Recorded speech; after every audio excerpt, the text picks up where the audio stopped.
अस्सलाम वालेकुम। जी आज आपके लिए एक नई चीज़ लाई है। वो है सेब। सेब के मुख्तलिफ़ वेराइटीज़ हैं, जो ठंडे इलाक़ों में भी चल सकते हैं, गर्म इलाक़ों में भी चल सकते हैं। अलबत्ता गर्म इलाक़ों के लिए गोल्डन डोरसेट जो है ना एप्पल की तरह सेब होती है, वो भी है, और ठंडे इलाक़ों वाले प्लांट्स भी हैं। तो इसमें आपको मुख्तलिफ़ तकरीबन 5 वेराइटीज़ हैं, उसका तारुफ़ कर रहे हैं आपके लिए। और इन पौधों की हमने पैकिंग फ़िलहाल नहीं की, लिहाजा इसलिए क्योंकि आपको जड़ों का बता रहे हैं, ताकि आप हमारे पौधों की जड़ें भी देख सकें कि कैसी जड़ें हैं। तो जड़ें माशाल्लाह जब हम खेत से पौधे निकालते हैं हमारे लोग, तो हम जड़ों की ख़ास ख्याल रखते हैं, ताकि जड़ें ज़ख्मी ना हो और 100% जड़ें ज़मीन से निकल जाएं, ताकि जो है ना पौधे को सही हालत में आ जाएं, जड़ें, और पौधे के साथ जड़ें ज़ख्मी ना हो, काट ना जाएं। तो ये आपको मैं सबसे पहले जड़ें दिखाना चाहता हूँ। इसके बाद हम पैक करेंगे। वीडियो बनाने के बाद हम जब रवाना कर रहे हैं तो इसको हम पैक करेंगे। ये आप देख सकते हैं, ये एक कस्टमर है बावलपुर का, उनके लिए भेज रहे हैं। तो ये अब इसको जड़े को देख सकते हैं, माशाल्लाह जड़े बड़े 100% जड़ हम कोशिश करते हैं कि खेत से जब इन पौधों को निकाल रहे हैं तो कोशिश करते हैं कि 100% जड़े उसकी बिल्कुल अमानत निकल जाए, और ताकि वो जड़ें ज़ख्मी ना हो, काट ना जाए। तो आप जड़ों को आपको दिखाना था कि भाई हमारे पौधों की जड़ें कैसी है। तो जड़ों की हम बहुत एहतियात करते हैं ताकि 100% जड़ें खेत से निकल जाएँ। तो ये आपके लिए ये जो है रॉयल गाला की 20 पौधे हैं। ये 20 पौधे हैं रॉयल गाला के पौधे हैं ये। आप ज़रा स्टेम को देख सकते हैं, बिल्कुल ब्लैक स्टेम है इसका, और ये उधर तक जाती है। ये तकरीबन 5-6 फुट के पौधे हैं ये रॉयल गाला के। और ये है, ये गोल्डन डोरसेट है। गोल्डन डोरसेट के जो है ना ये पौधे हैं, तकरीबन ये भी 5 फीट लंबे हैं, 5-6 फीट। अच्छा, ये जो है ये गाला मस्क के वेराइटी है। तो गाला मस्क भी 4-5 फीट हाइट पर है। तो ये अब ज़रा दूर से आपको दिखाऊं, ये पौधे हैं। ये 20 पौधे वो हैं गाला मस्क के, 20 पौधे जो है ये गोल्डन डोरसेट के, और 20 पौधे गाला मस्क के। तो ये एप्पल की वैरायटी है, ये सेब की वैरायटी है, मुख्तलिफ़ वैराइटीज़ है। अच्छा, अब ये भी 20 पौधे हैं। ये 20 पौधे हैं काला कुलू की, जो कोयटा का काला कुलू जिसे याद मशहूर है, कोयटा वाला काला कुलू, उनके पौधे हैं 20। ये भी 5 फीट के हैं, और आप इसकी जड़ों को आप देख सकते हैं, जड़ों को आप देख सकते हैं ये। और ये जो है ये जो है समर रेड के प्लांट्स हैं।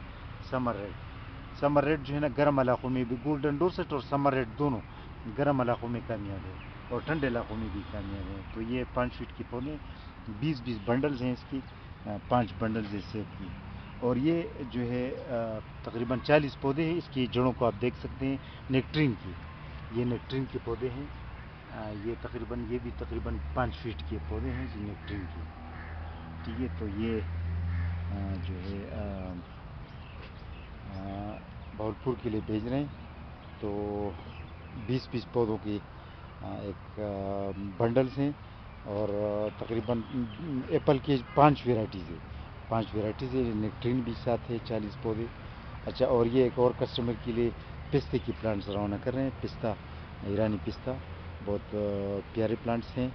और ये इमली का, इंडियन इमली वाला प्लांट है। और ये सफरजल का प्लांट है, जिसे बेदाना क्विंस कहा जाता है।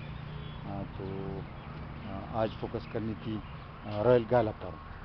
रॉयल गाला जो है ना बहुत प्यारी मीठा सेब होता है। और ये जो है ये जड़ आप देख सकते हैं, ये इम्पोर्टेड जड़ है जी। ये यूरोपियन वो मदर प्लांट में लगाए गए हैं, जो MM111 जिसे कहा जाता है, MM111 मदर प्लांट पर लगे हैं। इसका जो मदर प्लांट है वो हाइब्रिड वैरायटी होती है, ज़रा जल्दी उसमें पल आता है। तो 3 साल में ये पल देना शुरू कर देते हैं सेब के पौधे। तो ये जड़ भी आपको दिखानी थी कि इसकी जो मदर प्लांट है जिस पर हमने ग्राफ्ट की, ये ग्राफ्ट का हिस्सा, ये जो प्लास्टिक लगा हुआ है, चढ़ा हुआ है, ये वाला, ये ग्राफ्ट का हिस्सा है। तो ये MM111 के एप्पल रूट स्टॉक पर हमने ग्राफ्ट की है। तो ये रॉयल गाला की आप देख सकते, बिल्कुल بلیک ٹائپ اس کا جو ہے نا کلر ہوتا ہے. تو آج دن مقرر کرنی تھی رائل گالا کی. رائل گالا بہترین فروٹ ہوتا ہے، پھل ہوتا ہے سیب کا، اور اس کا پکچر بھی ہم نے اس ویڈیو کی تمنیل جو ہوتا ہے، فرنٹ تمنیل جو ہوتا ہے ویڈیو کا، اس پر ہم نے لگایا ہے. تو رائل گالا بہترین میٹھا پھل ہوتا ہے ایپل کا. آج کے لیے اتنا کافی. اللہ آپ سب کا حامی ناصر رہیں. اور یہ بہار ہمارے لیے پودے لگانے کا بہار ہے، اور دیر مت کیجیے گا. پودے لگائے، یہ بہترین سرمایہ ہے. یہ لگائے جائے، پودے لگائے جائے تو یہ اس سے اور کوئی سرمایہ نہیں ہے بڑی، کیونکہ یہ ایک تو ملک کی خوراک کی خود کفالت کرتی ہے، اور پرسنلی بھی ہر انسان کو، ہر بندے کو جو زمین کے مالکان ہوتے ہیں ان کو ایک فائدہ دیتا ہے. آمدن کا ایک ذریعہ ہے، بہترین ذریعہ ہے، سسٹینیبل ذریعہ ہے، یعنی مستقل ذریعہ ہے. تو دیر مت کیجیے اور اپنے زمینوں پر پودے لگائیں اور اس ملک کو آباد کریں. اوکے، اللہ حافظ.